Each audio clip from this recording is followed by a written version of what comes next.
세상에는 착한 사람들이 많습니다. 그들은 타인을 도우려 하고 그들의 행복을 위해 자신을 기꺼이 내어줍니다. 그러나 아이러니하게도 이런 착함이 오히려 이용당하는 결과를 낳기도 합니다. 착한 사람들은 상대의 부탁을 거절하지 못하거나 도움을 베풀고도 정작 자신은 상처를 받는 일이 잦습니다. 어떻게 하면 착함을 유지하면서도 이용당하지 않을 수 있을까요? 첫 번째, 다른 사람의 이익을 위해 상처를 입지 마라. 우리는 종종 다른 사람의 행복이나 이익을 위해 자신을 희생하는 것이 리덕이라고 배워왔습니다. 그러나 다른 사람의 이익을 위해 자신이 상처를 입는 것은 결코 바람직하지 않습니다. 희생은 때로 아름다울 수 있지만 그 희생이 자신의 존엄과 행복을 대가로 이루어진다면 그것은 결코 건강한 관계나 지속 가능한 삶을 만들어내지 못합니다. 자신의 가치를 잃으면서까지 타인을 돕는 것은 결국 누구에게도 진정한 의미를 주지 못합니다. 타인을 위해 상처를 입는다는 것은 무언가를 나누는 것을 넘어 스스로를 해치는 수준에 이르는 것입니다. 이는 우리가 다른 사람에게 너무 많은 것을 내어주거나 그들의 요구를 무조건적으로 받아들일 때 흔히 일어납니다. 예를 들어 직장에서 동료의 부탁을 계속 들어주다 보면 어느 순간 자신의 업무가 쌓이고 스트레스로 이어질 수 있습니다. 그들은 당신의 도움을 고마워할지 모르지만 당신의 몸과 마음이 지쳐버린다면 결국 그 관계는 건강하게 지속될 수 없습니다. 타인을 돕는 것은 훌륭한 일이지만 자신의 행복과 여유를 침해하지 않는 선에서 이루어져야 합니다. 다른 사람의 이익을 위해 상처를 입는 가장 큰 이유 중 하나는 우리가 타인의 기대를 충족시켜야 한다는 압박감 때문입니다. 우리는 착한 사람으로 보이기 위해, 좋은 동료로 인정받기 위해, 그리고 필요한 사람이라는 이미지를 유지하기 위해 스스로를 희생하곤 합니다. 그러나 이는 오래 지속될 수 없습니다. 우리는 자신을 너무 많이 내어주는 순간 우리 자신의 가치를 잃고 나아가 상처받은 마음이 결국 타인과의 관계에도 부정적인 영향을 미친다는 것을 깨닫게 됩니다. 건강한 관계란 균형에서 시작됩니다. 타인을 돕는 것도 중요하지만 그 과정에서 자신의 경계를 지키는 것은 더욱 중요합니다. 타인의 요구를 들어주는 것이 내가 가진 자원을 나누는 과정이라면 그 자원은 내가 충분히 여유를 가질 때에만 유의미한 것이 됩니다. 자신의 에너지가 고갈된 상태에서 억지로 타인을 돕는다면 그것은 진정한 배려가 아니라 의무감에서 비롯된 행동일 가능성이 큽니다. 결국 그것은 상처로 남고 나아가 관계의 균열을 가져올 수 있습니다. 우리는 자신에게 이런 질문을 던져야 합니다. 내가 지금 돕는 이 일이 나의 가치를 훼손하지 않는가? 이 행동이 나를 더 건강하고 행복하게 만드는가? 만약 그 답이 아니오라면 우리는 멈추고 스스로를 돌아볼 필요가 있습니다. 자기 희생이 더 이상 아름답지 않고 스스로를 침해하는 행위로 변질된다면 그것은 나도 상대도 불행하게 만드는 선택이 될 뿐입니다. 타인을 돕는 것은 우리의 인간관계를 풍요롭게 만들 수 있습니다. 그러나 그 도움은 나의 행복을 기초로 해야만 진정한 의미를 가질 수 있습니다. 나의 가치를 존중하고 나의 에너지를 지키며 베푸는 도움은 오히려 더 오래 지속될 수 있습니다. 나 자신이 온전한 상태에서 타인을 돕는 것은 단순히 이익을 주고받는 것을 넘어 진정한 연대와 이해를 만들어냅니다. 그러니 잊지 마세요. 당신의 상처를 대가로 다른 사람의 이익을 만들어서는 안 됩니다. 당신의 가치는 스스로 보호해야 하며 당신이 온전히 행복할 때 그 행복이 타인에게도 전해질 수 있습니다. 자신의 경계를 지키고 건강한 마음으로 베푸는 도움만이 진정한 의미를 가지며 그 누구도 불행하지 않은 관계를 만들어갑니다. 이것이야말로 스스로를 사랑하며 타인과 진정으로 연결되는 길입니다. 두 번째, 온전히 나에게도 남에게도 속하지 말라. 온전히 나에게도 남에게도 속하지 말라는 말은 우리의 삶과 정체성을 깊이 성찰하게 만듭니다. 우리는 살아가면서 자신이 누구인지, 어디에 속해 있는지에 대해 끊임없이 질문합니다. 때로는 나 자신에게만 몰두하며 세상과 단절되기도 하고, 반대로 타인에게 의존하며 스스로를 잃기도 합니다. 그러나 이 말은 그 두 극단 사이에서 균형을 찾아야 한다는 지혜를 담고 있습니다. 진정한 삶의 자유는 어디에도 완전히 속하지 않을 때 찾아오는 법이니까요.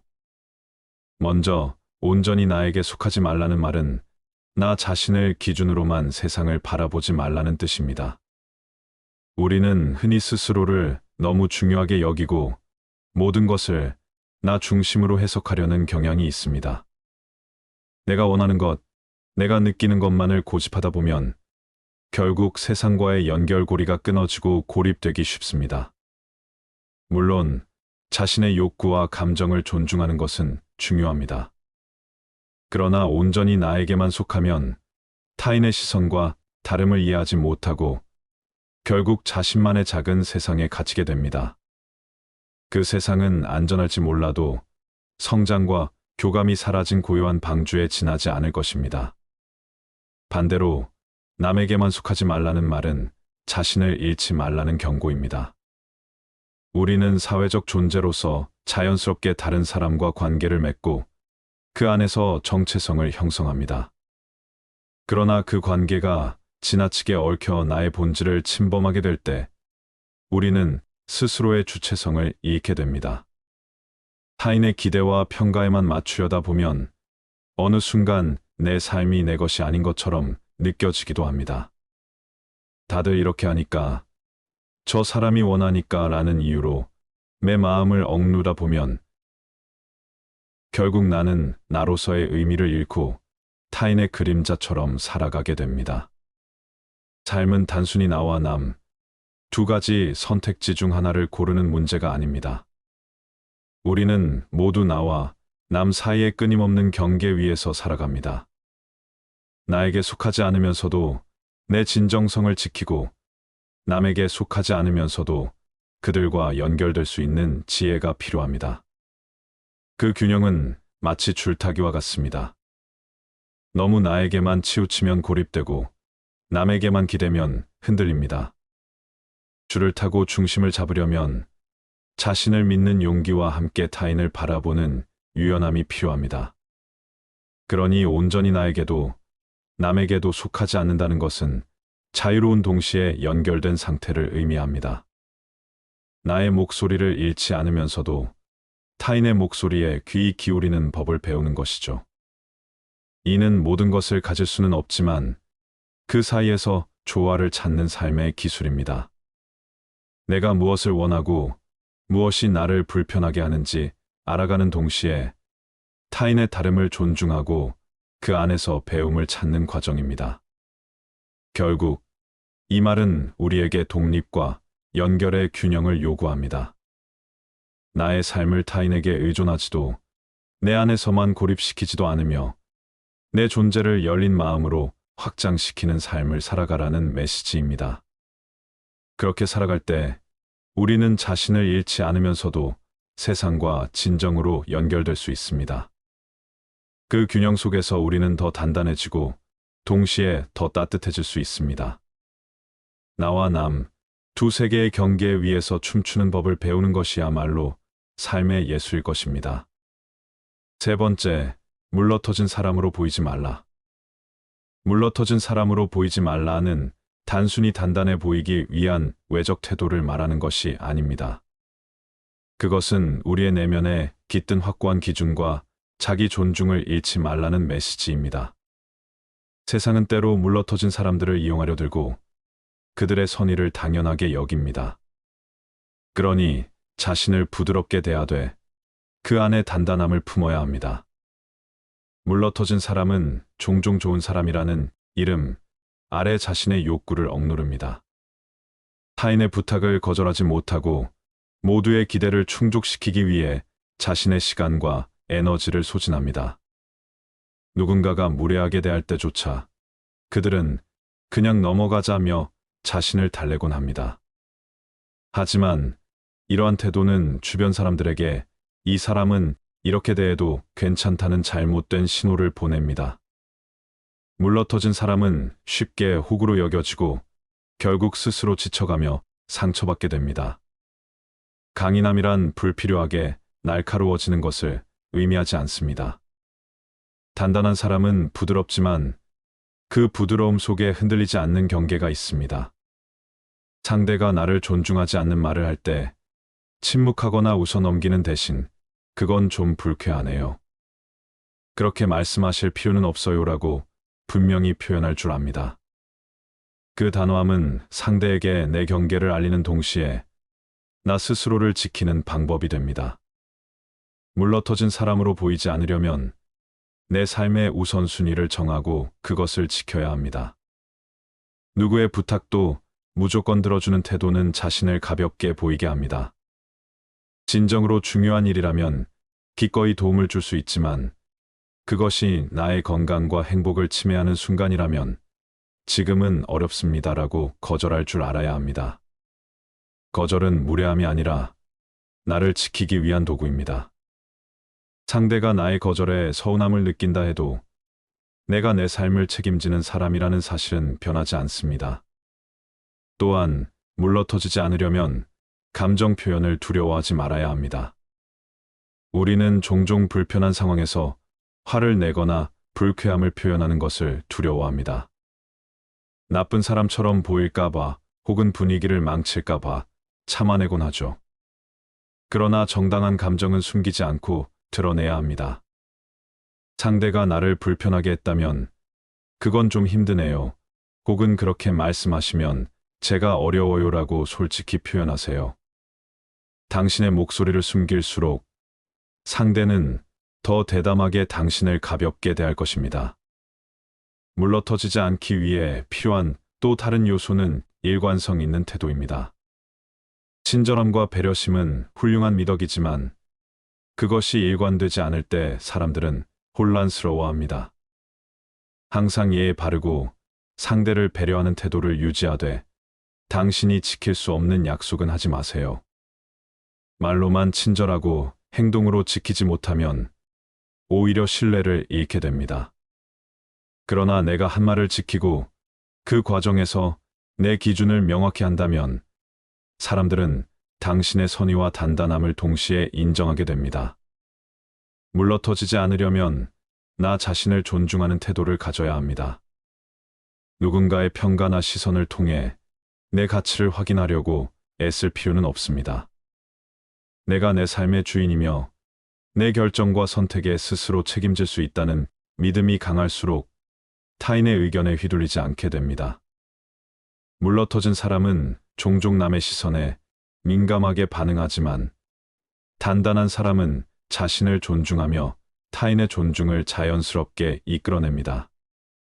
결국 물러터지지 말라는 말은 당신에게 강한 갑옷을 두르라는 뜻이 아닙니다. 그것은 부드러움과 단단함의 균형을 유지하며 당신의 경계를 지키라는 뜻입니다. 당신의 부드러움은 사람들을 위로하고 당신의 단단함은 스스로를 보호합니다. 타인에게 예의 바르게 대하면서도 필요할 때는 아니요라고 말할 줄 아는 용기를 가지세요. 그렇게 할 때 사람들은 당신을 존중하고 당신 또한 자신을 더 사랑하게 될 것입니다. 네 번째, 때로는 싫은 소리도 할 줄 아는 까칠함이 필요하다. 우리는 흔히 좋은 사람이 되기 위해 노력합니다.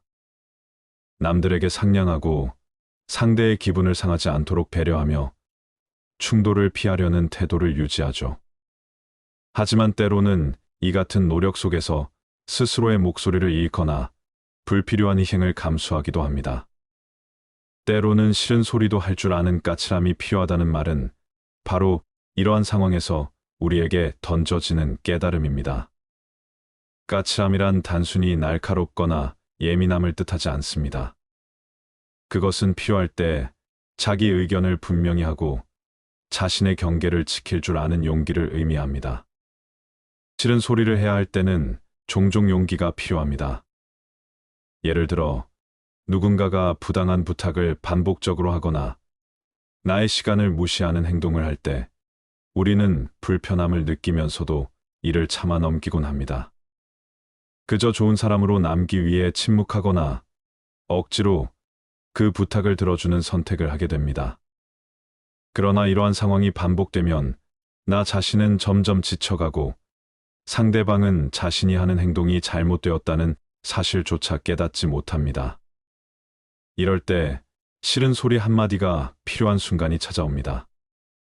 이건 제가 감당할 수 있는 범위를 넘어서요. 다음에는 스스로 해결해보는 게 좋을 것 같아요. 라는 단호한 표현은 단순한 거절을 넘어 상대에게 올바른 경계를 설정하는 기회가 됩니다.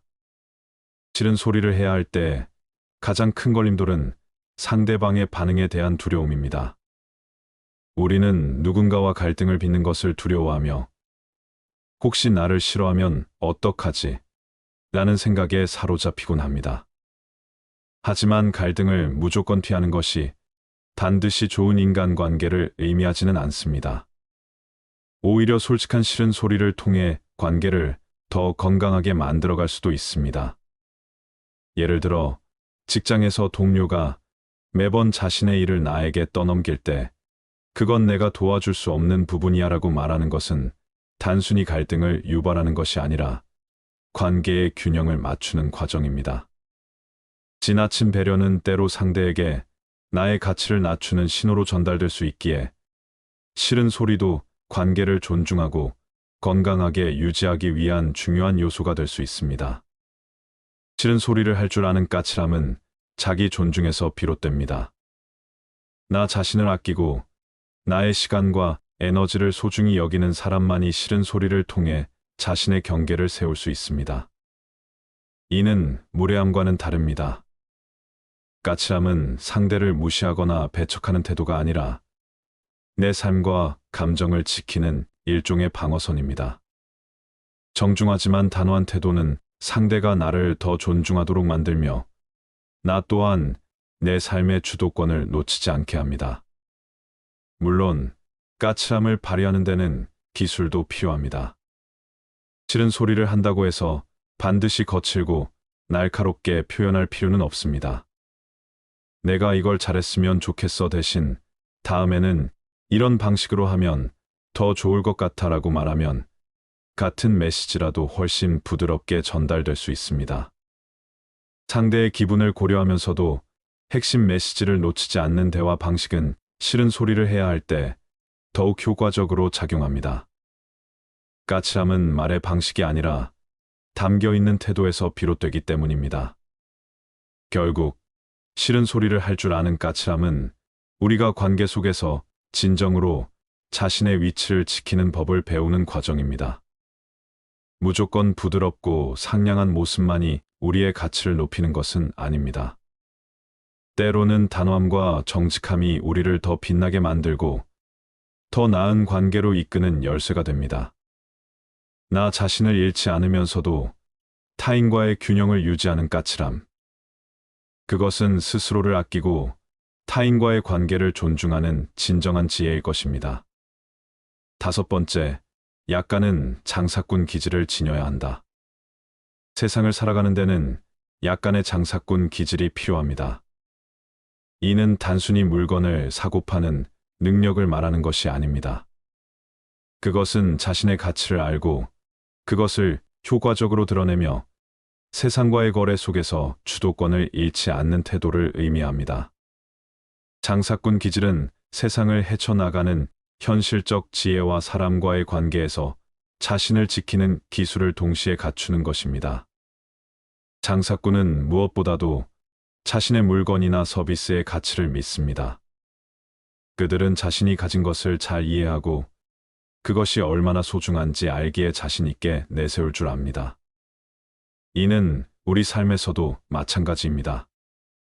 우리가 자신을 과소평가하며 나는 별로 대단하지 않아라고 생각한다면 세상도 나를 그렇게 대하게 될 것입니다. 반대로 내가 가진 재능과 능력을 스스로 소중히 여기고 그것을 제대로 표현한다면 세상은 그 가치를 인정하고 더 나은 기회를 제공합니다. 장사꾼 기질이란 곧 자기 가치를 발견하고 그것을 사람들에게 효과적으로 전달하는 능력입니다. 또한 장사꾼은 사람들의 니즈를 읽고 그에 맞게 전략을 세웁니다. 그들은 고객이 무엇을 원하는지 귀 기울이고 상대의 마음을 읽어 그에 맞는 제안을 합니다. 우리의 인간관계도 이와 다르지 않습니다. 사람마다 원하는 것과 필요한 것이 다릅니다. 누군가는 공감을 원하고 누군가는 해결책을 기대하며 또 다른 누군가는 단순히 경청을 바랄 수도 있습니다. 장사꾼 기질을 지닌 사람은 상대의 마음을 읽는 데 능숙합니다. 그들은 자신이 가진 것을 일방적으로 내놓지 않고 상대가 진정으로 원하는 것을 파악하여 그것을 맞추는 방식으로 관계를 조율합니다. 하지만 장사꾼 기질이란 단지 거래, 기술을 넘어서 주고받음의 균형을 아는 지혜를 뜻하기도 합니다. 세상은 주고받는 관계 속에서 돌아갑니다. 내가 무엇을 받기 위해서는 무엇을 줄 수 있는지 생각해야 하고 내가 줄 수 있는 것을 내어주되 그 대가를 공정하게 받을 줄도 알아야 합니다. 어떤 사람들은 도움을 베푸는 데 익숙하지만 대가를 요구하는 데는 소극적입니다. 그러나 그것은 관계의 균형을 무너뜨리고 결국 자신을 소진시키게 됩니다.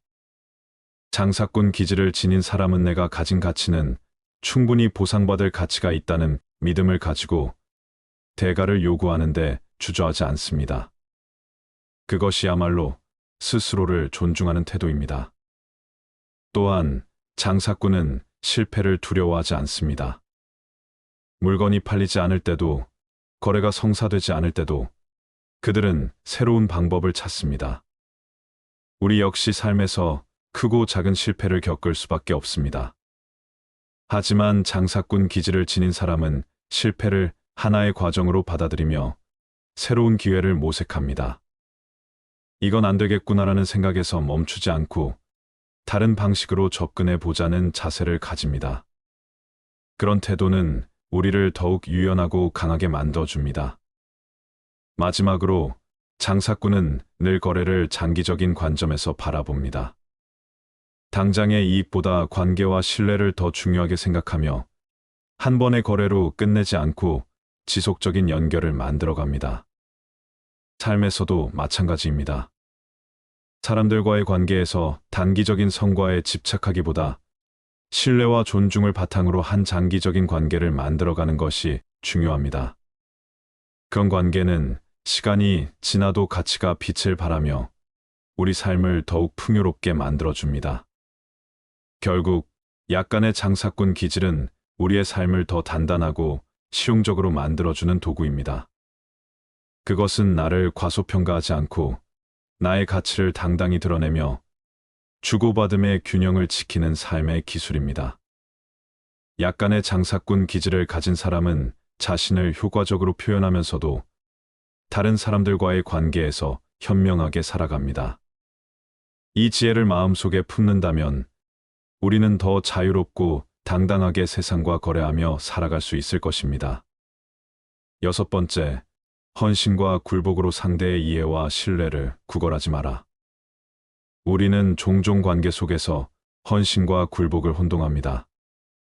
헌신은 스스로의 의지로 상대를 배려하고 관계를 더욱 건강하게 만들기 위한 행동입니다.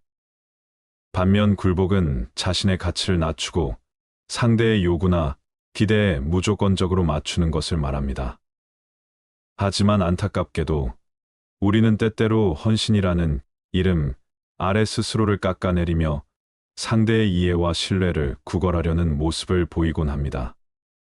그러나 이런 굴복은 관계를 강화하기보다는 오히려 자신을 잃고 상대와의 관계마저 왜곡시키는 결과를 가져옵니다. 헌신과 굴복의 차이는 의지와 자존감에 있습니다. 헌신은 내가 원하는 방식으로 상대에게 마음을 표현하는 것입니다. 내가 가진 애정과 배려를 나누며 상대를 위해 무언가를 하는 것은 헌신입니다. 그러나 굴복은 내가 가진 에너지를 억지로 짜내며 상대의 요구에 끌려가는 행동입니다. 그것은 내가 행복하지 않은 상태에서 상대의 행복을 위해 내 모든 것을 희생하는 것입니다.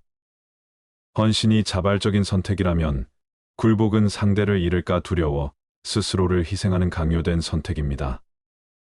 예를 들어 어떤 관계에서 상대가 나를 무시하거나 불공평하게 대할 때 우리는 그 관계를 유지하기 위해 더 많이 양보하고 더 많이 이해하려 애쓰는 경우가 있습니다. 내가 조금 더 참으면 이 관계가 나아질 거야라며 스스로를 설득하죠.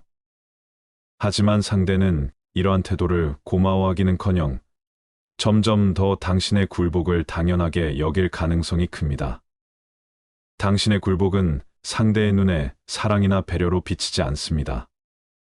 오히려 당신이 스스로를 존중하지 않음을 드러낼 뿐입니다. 결국 관계는 균형을 잃고 당신은 더 깊은 좌절과 상처를 경험하게 될 것입니다. 헌신이 아닌 굴복으로 상대의 이해를 구하려 하면 상대방은 당신의 마음을 진정으로 이해하지 못합니다. 구걸하는 듯한 태도는 신뢰를 얻지 못합니다. 상대가 당신을 이해하지 못하는 이유는 당신이 부족하거나 잘못해서가 아닙니다. 그것은 상대가 당신을 존중하지 않을 만큼 당신이 스스로를 낮추고 있기 때문입니다.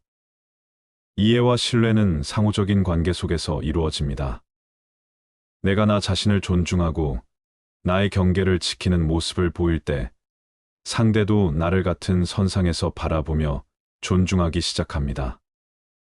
그렇다면 어떻게 하면 헌신과 굴복을 구분하고 스스로를 지키며 관계를 유지할 수 있을까요? 첫 번째는 내가 왜 이 행동을 하고 있는지 스스로에게 묻는 것입니다. 내가 지금 상대를 위해 무언가를 하려는 이유가 그들을 더 행복하게 만들기 위함인지 아니면 그들의 신뢰와 사랑을 잃을까 두려워하는 마음에서 비롯된 것인지 분명히 알아야 합니다. 진정한 헌신은 내가 원하는 방식으로 나의 행복을 해치지 않는 선에서 이루어져야 합니다. 두 번째는 스스로의 경계를 존중하는 것입니다. 상대를 위해 무언가를 할 때 그것이 나에게도 건강한 선택인지 생각해야 합니다. 내가 불편하거나 상처받는 것을 감수하면서까지 상대를 위해 희생하는 것은 굴복일 뿐입니다. 헌신은 나 자신을 지키는 선 안에서 이루어져야 진정한 의미를 가질 수 있습니다. 내가 먼저 나를 존중할 때 상대도 나를 존중하게 됩니다. 마지막으로 우리는 사랑과 신뢰는 구걸하지 않아도 얻을 수 있는 것이라는 사실을 기억해야 합니다. 진정한 관계에서는 헌신이든 이해든 어느 한쪽이 과도하게 요구하거나 주어야 할 필요가 없습니다. 사랑과 신뢰는 균형 잡힌 관계 속에서 자연스럽게 만들어지는 것입니다. 한쪽의 굴복으로 유지되는 관계는 오래갈 수 없으며 그것은 결국 상처만 남길 뿐입니다.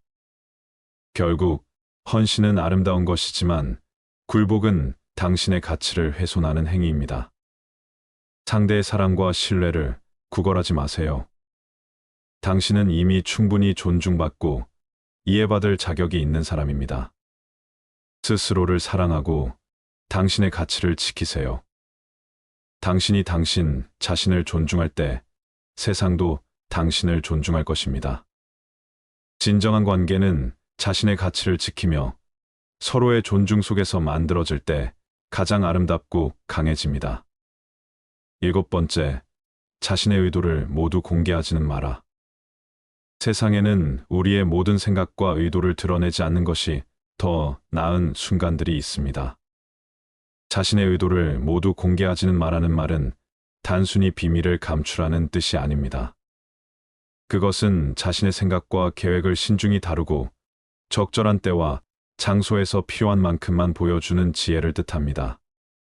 의도를 모두 드러내는 것은 솔직함처럼 보일 수 있지만 때로는 그 솔직함이 오히려 당신을 취약하게 만들기도 합니다.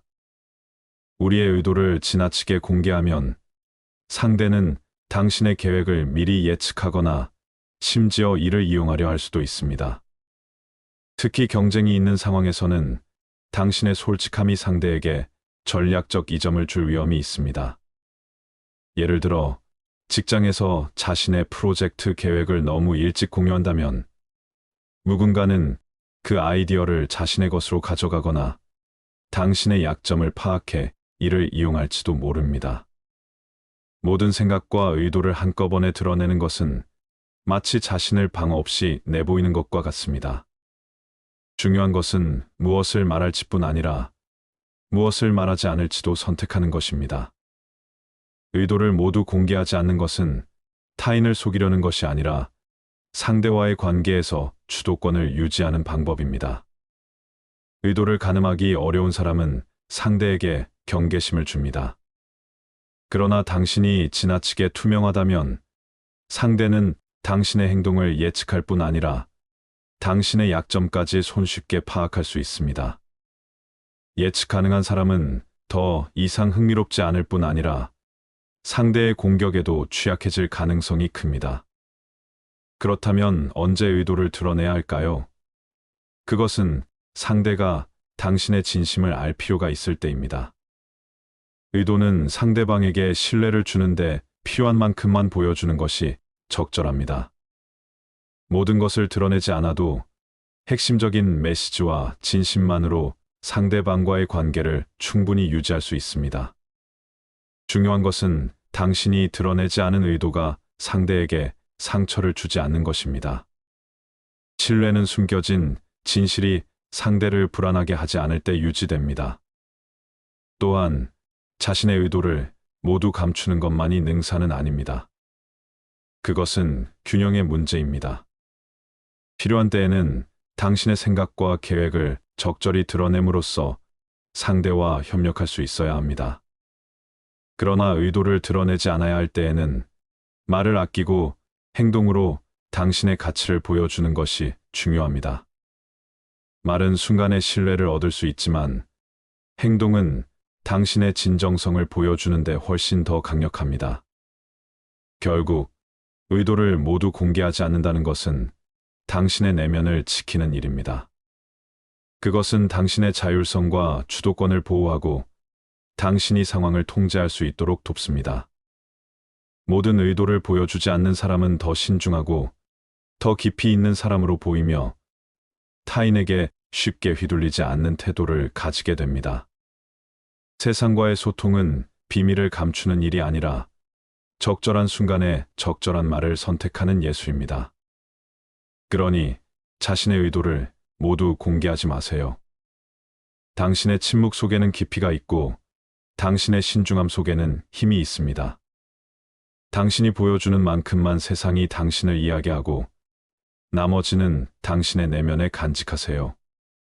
그 비밀스러운 여백이야말로 당신을 더욱 강하고 매력적인 사람으로 만들어줄 것입니다.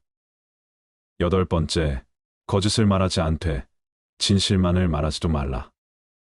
거짓을 말하지 않되 진실만을 말하지도 말라.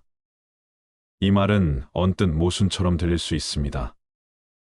거짓말을 피해야 한다는 건 쉽게 이해할 수 있지만 진실을 말하는 것조차 주의해야 한다니 이는 무슨 뜻일까요? 그러나 이 말 속에는 대화와 소통의 깊은 지혜가 담겨 있습니다. 단순히 사실을 나열하는 것이 진실을 말하는 것만은 아니며 우리가 전하는 말이 상대의 마음에 어떤 파장을 일으킬지를 생각하는 것이야말로 진정한 소통의 기술이기 때문입니다. 진실은 그 자체로 강력한 힘을 가지고 있습니다. 하지만 그 진실이 항상 모든 상황에서 적합하거나 유익한 것은 아닙니다. 때로는 아무리 사실이라도 그것이 누군가의 마음을 아프게 하고 불필요한 상처를 남긴다면 그 진실은 오히려 날카로운 칼이 될 수 있습니다. 예를 들어, 친구가 새로 산 옷을 입고 자신 있게 물었을 때 솔직히 말하면 그 옷 별로 안 어울려라는 진실이 그에게 자존심의 상처를 남길 수 있다면 과연 그 진실을 말하는 것이 옳은 일일까요? 이럴 때는 거짓말을 하지 않으면서도 너는 다른 스타일도 잘 어울릴 것 같아라며 두드럽게 방향을 바꿀 수 있습니다. 진실이 상황에 맞게 전달되지 않으면 그 말은 단순히 정직이 아니라 불필요한 충돌을 일으키는 무기가 될 수 있습니다. 거짓을 피하는 것은 우리의 도덕적 기준에서 중요한 일이지만 그보다 중요한 것은 우리가 전하는 말이 얼마나 상대에게 필요한 진실인지 생각하는 것입니다. 모든 진실이 꼭 지금 이 순간 말해야 하는 것은 아닙니다. 말에는 때가 있고 말에도 온도가 필요합니다. 지나치게 차가운 진실은 관계를 얼어붙게 만들고 지나치게 뜨거운 진실은 상처를 남깁니다. 적절한 온도로 전달되는 진실만이 상대의 마음에 자리 잡을 수 있습니다.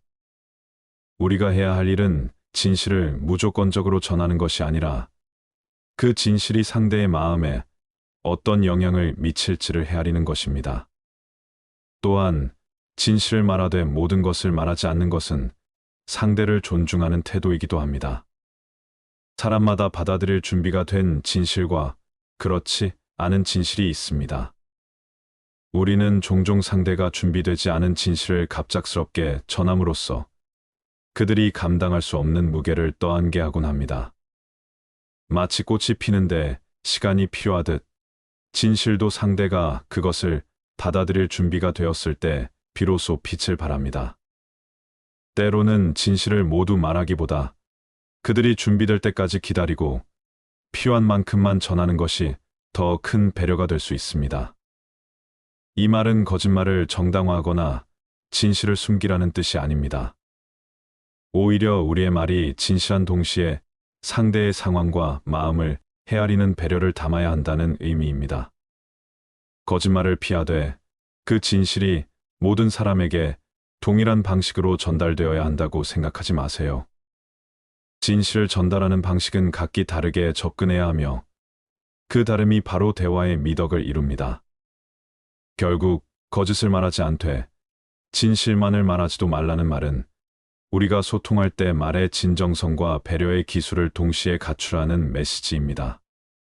진실은 언제나 옳지만 그 진실을 어떻게 말하느냐에 따라 상대의 마음에 다가갈 수도 상처를 남길 수도 있습니다. 우리는 모두 대화 속에서 진실의 무게와 가치를 이해하고 그것을 부드럽고 따뜻하게 전하는 연습을 해야 할 것입니다. 진실을 담은 말이 상대의 마음에 꽃을 피우는 씨앗이 되길 바란다면 그 말에는 언제나 이해와 사랑의 온도가 스며 있어야 합니다. 9번째, 복잡한 일에 말려들지 말고 슬쩍 등을 돌려라.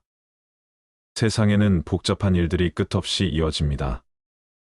인간관계에 얽히고 설킴, 끝이 보이지 않는 논쟁, 그리고 해결될 기미가 보이지 않는 갈등 속에서 우리는 종종 자신도 모르게 휘말려 들어갑니다.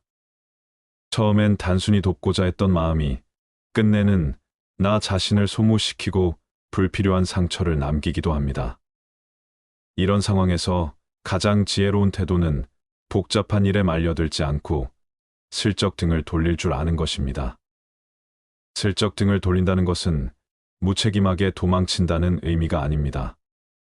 그것은 스스로를 보호하며 필요 이상의 소모를 피하기 위한 현명한 선택입니다. 모든 문제를 해결하려고 애쓰는 것은 바람직해 보일 수 있지만 우리가 가진 시간과 에너지는 한정적입니다. 복잡한 일에 계속해서 끌려다니며 우리의 자원을 낭비하다 보면 결국 나 자신은 지치고 고갈될 수밖에 없습니다. 등을 돌리는 것은 단순한 회피가 아니라 나의 평온과 삶의 균형을 지키기 위해 어떤 일에 관여해야 하고 어떤 일에서 벗어나야 할지 선택하는 과정입니다.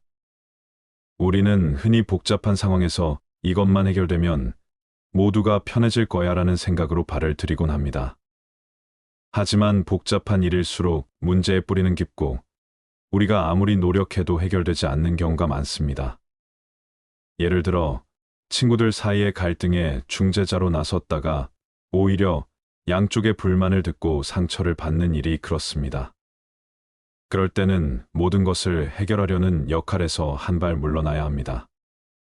갈등 속에서 자신을 소비하며 상처받기보다 적당히 거리를 두고 상황을 관망하는 것이 더 나은 선택일 수 있습니다. 복잡한 일에서 등을 돌린다는 것은 곧 내가 감당할 수 없는 무게를 내려놓는 것입니다. 삶에는 내가 반드시 해결해야 할 일이 있는 반면 나의 책임이 아닌 일도 존재합니다. 누군가가 당신에게 도움을 요청하거나 복잡한 상황에 당신을 끌어들인다고 해서 반드시 모든 것을 감당해야 하는 것은 아닙니다. 미안하지만 이건 내가 감당할 수 있는 일이 아니야라고 말할 줄 아는 용기는 스스로를 보호하고 내 삶을 지키는 중요한 기술입니다. 또한 등을 돌리는 것은 상대방이나 상황에 대한 무관심을 뜻하지 않습니다. 오히려 등을 돌리는 순간 복잡한 상황에서 한 발 물러나게 됨으로써 우리는 더 명확한 시야와 이성적인 판단을 가질 수 있습니다.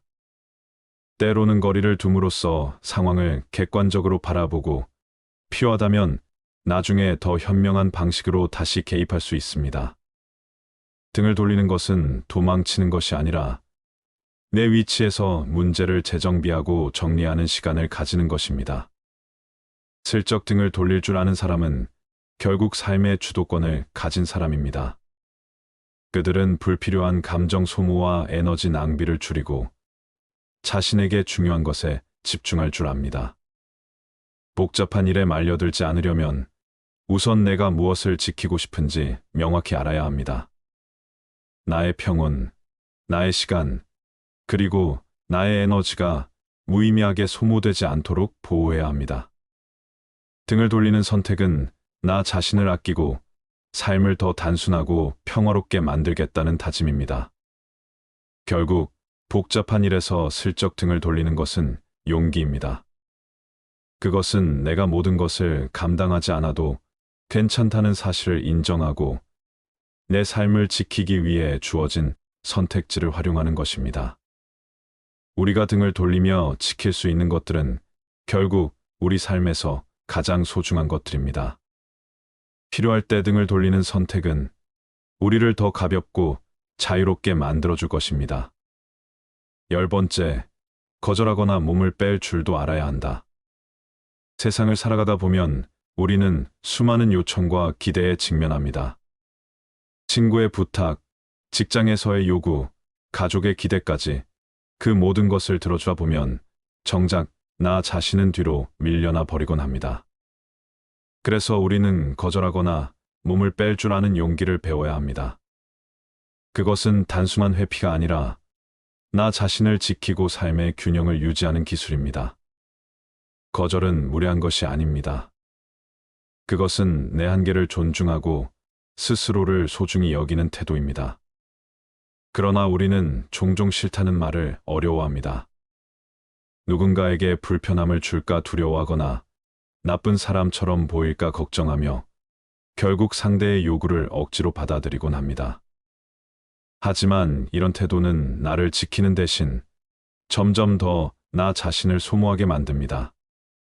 거절할 줄 모르는 사람은 결국 자신에게도 상대에게도 건강하지 않은 관계를 만들어갑니다. 몸을 뺄 줄 아는 것은 지혜로운 거리 두기를 의미합니다. 모든 문제에 뛰어들고 모든 사람의 기대를 충족시키려는 것은 불가능합니다. 오히려 내가 감당할 수 있는 것과 그렇지 않은 것을 분명히 구분하는 것이 필요합니다. 몸을 뺀다는 것은 내가 책임지지 않아도 될 일에서 스스로를 보호하는 것입니다. 이는 이기적인 태도가 아니라 나의 에너지를 올바른 곳에 사용하기 위한 현명한 선택입니다. 거절이나 거리 두기는 단호하면서도 따뜻하게 이루어질 수 있습니다. 지금은 어려울 것 같아요. 미안하지만 이번엔 힘들겠어요라는 말은 나의 한계를 인정하면서도 상대에게 예의를 갖춘 표현입니다. 그 단호함 속에는 나 자신을 존중하고 상대를 무시하지 않으려는 배려가 담겨 있습니다. 결국 거절하거나 몸을 빼는 것은 나를 위한 결정일 뿐만 아니라 상대에게도 솔직함과 경계를 가르쳐주는 과정입니다. 내가 나 자신을 존중할 때 상대도 나를 더 존중하게 됩니다. 우리는 모든 것을 받아들이지 않아도 괜찮습니다. 필요할 때는 아니요라고 말하며 나를 지킬 줄 아는 사람이 되는 것. 그것이야말로 진정한 강인함의 시작입니다. 거절할 줄 아는 용기와 몸을 뺄 줄 아는 지혜가 우리 삶을 더 단단하고 자유롭게 만들어줄 것입니다. 세상에는 착한 사람들이 많습니다. 그러나 이런 착함이 오히려 이용당하는 결과를 낳기도 합니다. 착한 사람들은 상대의 부탁을 거절하지 못하거나 도움을 베풀고도 정작 자신은 상처를 받는 일이 잦습니다. 첫 번째로 필요한 것은 착함과 유약함은 다르다는 사실을 이해하는 것입니다. 착한 사람들은 종종 강단이 없다는 인상을 줄 수 있습니다. 그러나 진정한 착함은 단순히 상대를 돕는 것이 아니라 자신의 가치와 한계를 존중하는 데서 시작됩니다. 착하다는 것은 무조건적인 희생이 아닙니다. 오히려 스스로를 아끼고 사랑할 줄 아는 사람만이 진정한 의미에서 타인을 도울 수 있습니다. 상대의 요구를 항상 들어주는 것이 착함의 전부라고 생각하지 마세요. 때로는 거절할 줄 아는 용기가 당신의 착함을 더 단단하게 만들어줍니다. 둘째, 상대의 의도를 읽는 눈을 기르세요. 착한 사람들은 타인의 요구를 곧이곧대로 받아들이는 경우가 많습니다. 상대가 정말로 도움이 필요한 상황인지 아니면 단순히 당신의 착함을 이용해 자신의 편의를 도모하려는 것인지 분별해야 합니다. 누군가가 반복적으로 당신에게만 부담을 지우거나 도움을 받는 것에 익숙해져 고마움조차 표현하지 않는다면 그것은 당신의 착함을 이용하는 행위일 가능성이 높습니다. 이런 상황에서는 자신을 보호하기 위해 선을 긋는 것이 중요합니다. 또한 아니요라고 말하는 연습을 해보세요. 거절은 착하지 않은 것이 아니라 자기 자신을 지키는 방법입니다. 우리가 착한 행동을 계속하다 보면 어느 순간에는 한계에 다다릅니다. 그때에도 계속해서 네라고 대답하면 스스로를 소진하게 됩니다. 하지만 거절은 단순한 방어가 아니라 당신의 착함을 더 가치 있게 만드는 선택입니다. 지금은 힘들 것 같아요. 미안하지만 그건 어려울 것 같아요라는 말은 관계를 단절하는 것이 아니라 당신의 마음을 더욱 건강하게 유지하는 데 필수적인 도구입니다. 착함을 이용당하지 않으려면 균형 감각도 필요합니다. 당신의 도움은 분명 타인에게 큰 가치를 가져다 줄 것입니다. 그러나 그 도움을 베푸는 과정에서 당신의 행복과 여유가 무너진다면 그것은 결코 바람직한 착함이 아닙니다. 자신에게도 같은 정도의 배려와 관심을 기울이세요. 당신이 행복해야 다른 사람을 진정으로 돕고 그 과정에서 의미를 느낄 수 있습니다. 마지막으로 착함을 유지하면서도 단호함을 갖는 태도를 길러야 합니다. 누군가에게 도움을 주는 동시에 당신의 기준을 분명히 전달하세요. 이 정도까지는 도울 수 있지만 그 이상은 어렵습니다라고 말하거나 이 일을 돕는 대신 제가 처리해야 할 일이 있습니다라고 솔직하게 표현하세요.